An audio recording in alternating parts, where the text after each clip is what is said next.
You are listening to Pocketful of Diamonds, Book 7 of the Nadia Wolf series, written by Nicolette Pierce. Copyright 2016. Audio copyright 2025 by Pierced Heart Publishing. Digitally narrated with full cast of voices.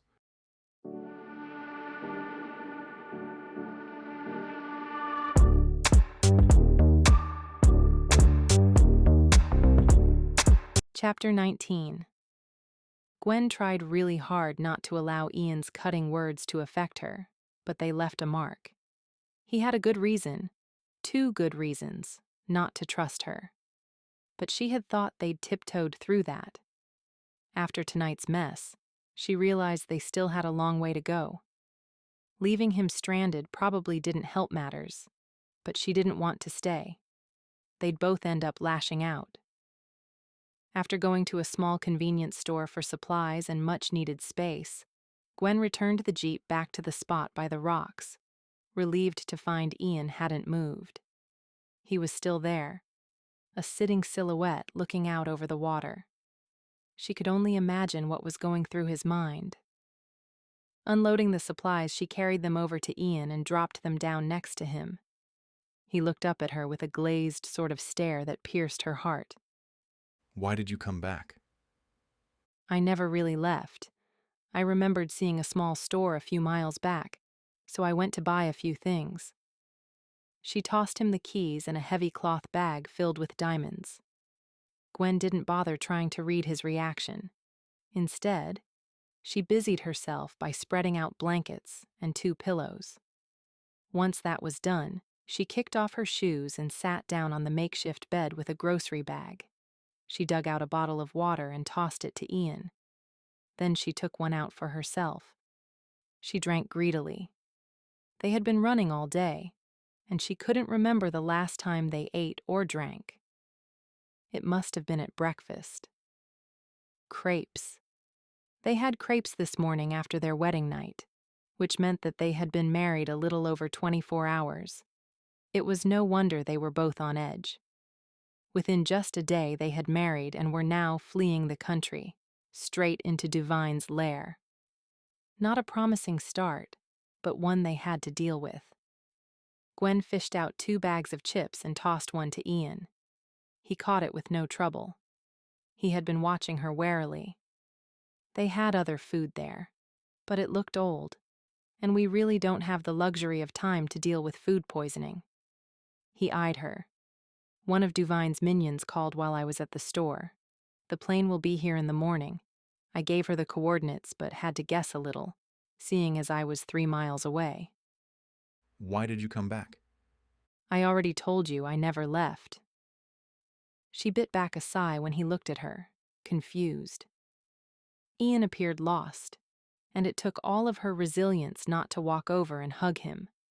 She hadn't meant to hurt or worry him. They just needed space. Ian, I realize I have a lot to be sorry for, and I am. But I can only apologize so much. I also realize that you need time. You said you trust me, and yet that's not possible. Not right now. She shrugged and bit a corner of a chip. I understand, and I'm not going to push the issue. Actions speak louder than words, and I plan to show you that you weren't wrong about me. He stood, dusted off his shorts, and walked over to her. Kneeling on the blanket, he said, Thank you for coming back to me. He placed the cloth bag down beside her. They're yours. Startled, she locked eyes with him. What do you mean? Just what I said. They're yours. After tonight, I'll never trade in diamonds again. They only bring misery to too many people. Gwen felt the weight of the bag and the weight of the responsibility. They are yours. They brought me to you. I know it wasn't the best way to meet, but I'd never have met you otherwise. And anyway, you can't give me these diamonds. They belong to you and Najamba. I don't need them. And Najamba doesn't either. They only attract criminals. True, but I was thinking of a business they could start. Gwen smiled and sat up straight. I was talking to Saba this morning and she told me she wanted to design jewelry. Ian shook his head. Bringing in gems would be the same as mining diamonds. What if she could design costume jewelry? It's how I started, and I could show her. Anyone interested could work with her. If not, I'm sure we can find other opportunities for the others. I think Saba would do well. Once she masters the craft, her pieces could generate enough to keep her and her family happy and healthy. You care about what happens to them. Of course I care. We just need to sort through one problem at a time. Once Divine and his minions, Duvine has minions? I have no other words for them. You'll see, Duvine and his minions can wait until tomorrow. Ian said, cupping the back of her neck with his warm hand. I have a lot of making up to do with you, Gwen. She leaned in to claim the kiss that was waiting on his lips. There's no need to make up for anything. Are you sure? I'm very good at apologizing. Are you? As he closed in, removing all space between them, she fell back against the pillow. He smiled down at her. I am. He lowered himself to sink down next to her, his arm propping his head up. I broke a promise to you, and I need you to forgive me. What did you promise? To give you the benefit of the doubt. I made that promise, and yet I didn't keep it. I'm sorry. She curled into him and wrapped her arms around his neck, pulling him close until his lips were a breath away from hers. Then I think you have a lot to make up for. Since I do too, I think we might be here all night. There's no place I'd rather be. Ian looked out over the endless ocean. Not a speck of land in sight. Nothing. Gwen told him they were close, but he still didn't see anything. The seaplane had arrived off the shore only an hour after they had woken. It was a small craft with floats to keep it bobbing on the water. Thankfully, the pilot was able to land near the shore, and they only had to wait a short way to climb aboard. Since it was a small craft, it took many stops to refuel and an exorbitantly long time to reach the island. There it is, Gwen said with the same tone she might use while discussing a painful dental procedure. Ian looked out the window at the horseshoe-shaped island. Lush green hillsides towered over the pristine sandy stretches of beach that encompassed the land.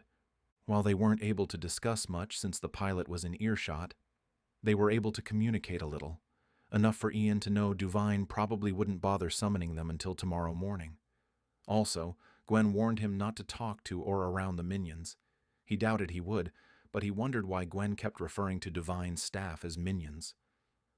The plane descended, and within moments they landed alongside a pier, making their exit much easier. While Ian would rather be nearly any place than here, he was relieved to have arrived so he could stretch. The plane didn't allow for standing or leg room.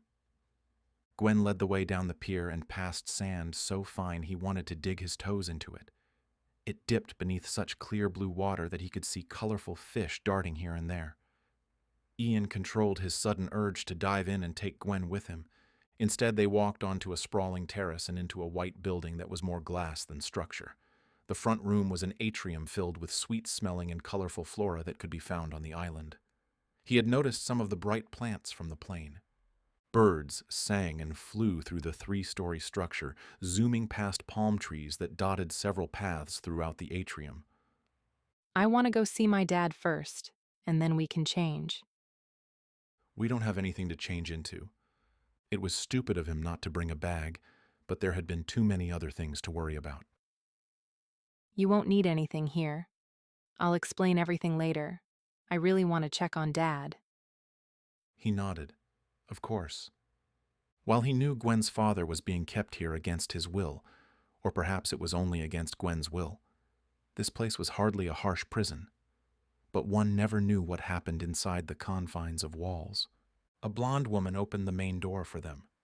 Normally he didn't notice women's hair other than if it was short or long, but hers was a short, blunt cut with bangs of the same fashion. Too severe for the youthful woman. She wore a tight white dress that he imagined was a stylish fashion for the 1960s, especially with the knee-high go-go boots. Gwen didn't acknowledge her, just walked past. Ian slightly nodded a greeting, but the woman didn't move. Odd. Gwen hurried through a foyer, down a corridor, and up a flight of stairs until she came to a door that was blocked by the same woman from downstairs. How did she get here so fast? Did she have to open every door? Open! Gwen demanded. The woman obeyed, and Gwen marched through. The bite in Gwen's voice had him looking between the women. Obviously, there was some bad blood. How could there not be? But this peculiar woman was not divine, and so once again, Ian gave a polite nod to the woman as he walked through. Like last time, she didn't move. Gwen walked to the far end of the large bedroom, near the glass wall that looked over a mountainous hillside covered in dense greens. The landscape was ripe with wild flowers, bright in reds and yellows. A man sat in silence at the sitting area, positioned in front of the windows. Staring blankly ahead, he wore a white kimono-style robe. Dad? Gwen sat down on the couch next to him. He looked at her, though no recognition formed in his features. Ian noticed right away the similarities between father and daughter, especially the eyes. Only his weren't sharp like Gwen's. They were lost, glossy. His hair was also several shades darker than Gwen's. It's Gwen, your daughter. Do you remember me? He didn't respond, just looked at the puzzle in front of him on the coffee table. I can't find the last piece, He finally said. Gwen kneeled down to look under the table and then moved to search under the couch and two chairs. Ian stepped over to help. Maybe it fell in between the cushions, Ian said. He checked the chair cushions, not wanting to disturb the man on the couch. The puzzle was large enough that it could have taken him a few days to complete. The piece could be anywhere, especially if he wandered off with it and forgot. Gwen checked the couch, nudging her father over but still coming up short. I'll find it later, Dad.